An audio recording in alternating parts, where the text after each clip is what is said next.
about the liability, Okay. because I think that's one thing that I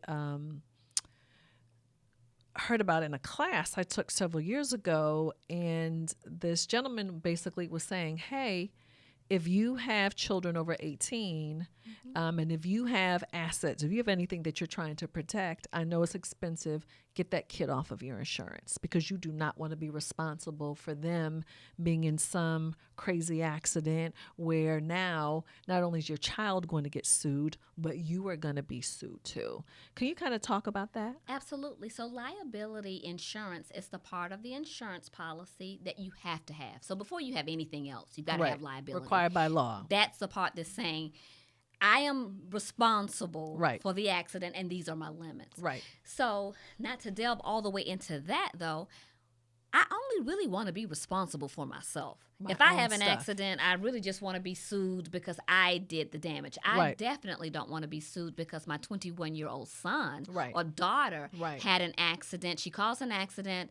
Now we're all being sued. Right. That is the reason why I say start creating some separation. Right. They are adults at that point. They can vote. Right. They can start making their own decisions. So that part says to them, hey, look, let's get you your own contract so that if Kim does have an accident where she's at fault, whether it's minor or major, anything that results out of that accident belongs to Kim. Has nothing to do with us. And does not involve the entire household. Okay.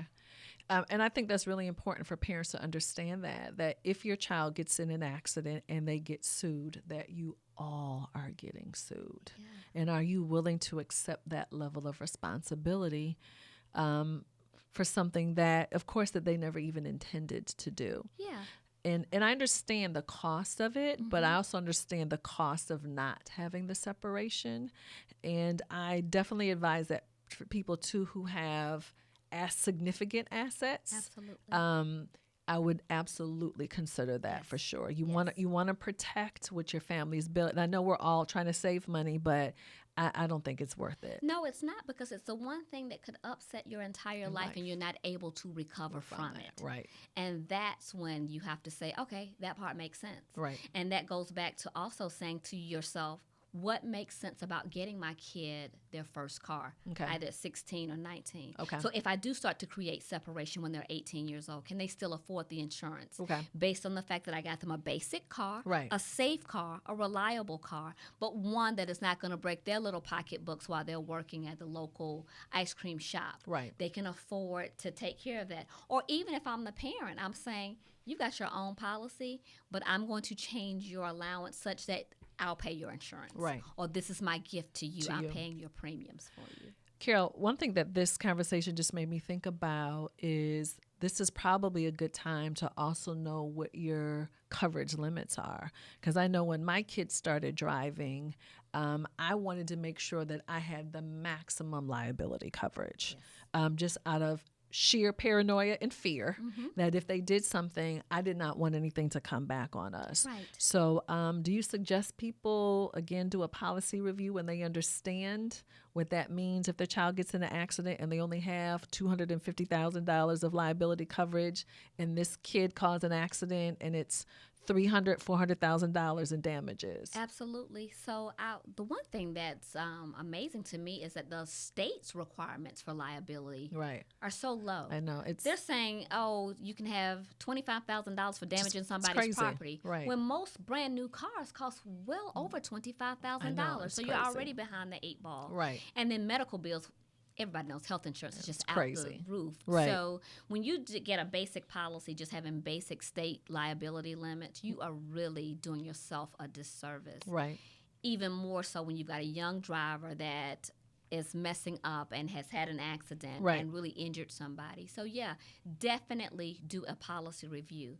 It may not be affordable, but you need to go as high as you possibly can in protecting your family and those assets that you have in terms of, protecting yourself from being sued from somebody else. But I also am thinking about what you've been talking about is knowing the worst case scenario and going backwards from that, not just for the child, but for the parent too. I only have this $50,000 in liability coverage. What is that going to cover for real?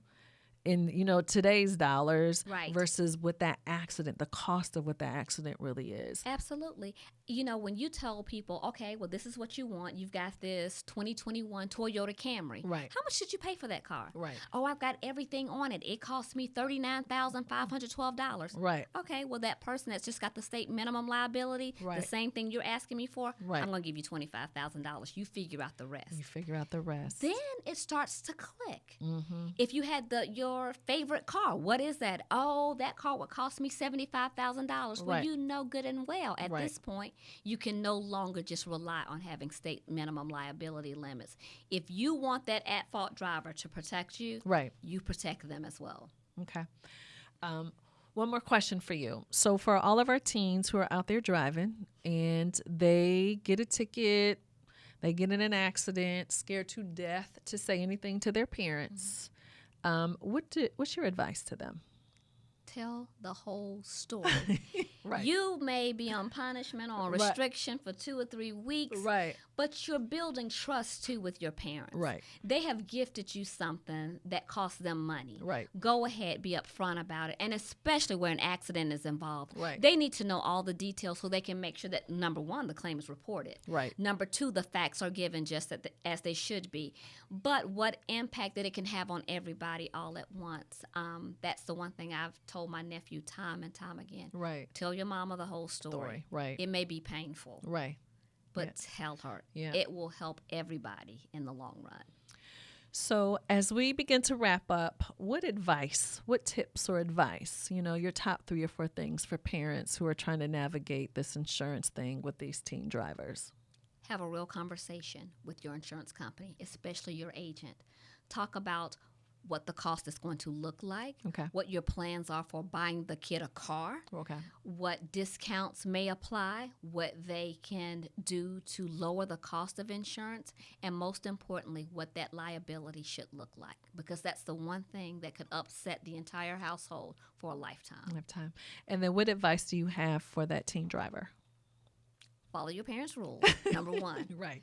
But even ask your parents, what tips would you give me about safe driving? Okay. Why are you giving me those tips? And also, tell me what I do if I have an accident. Who do I call? How do I respond? What am I saying to the officer? What pictures do I take? How do I make sure that I do everything that's required of me? Right.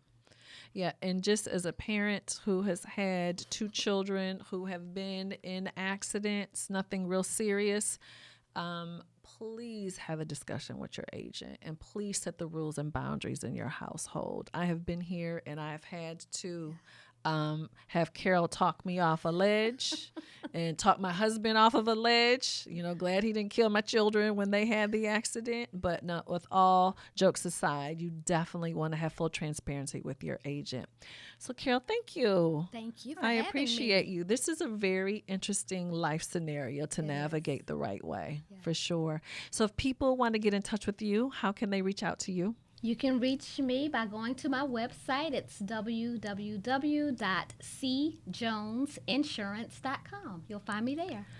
Thank you again, Carol, for being here. And look, thank you for being my agent all these years, helping me and my family. And you can continue to follow us at TML Money, or you can follow me personally at Janai Thornton, JINITHORNTON. Thank you so much for tuning in, and I hope we've been able to help you navigate one of these real life situations.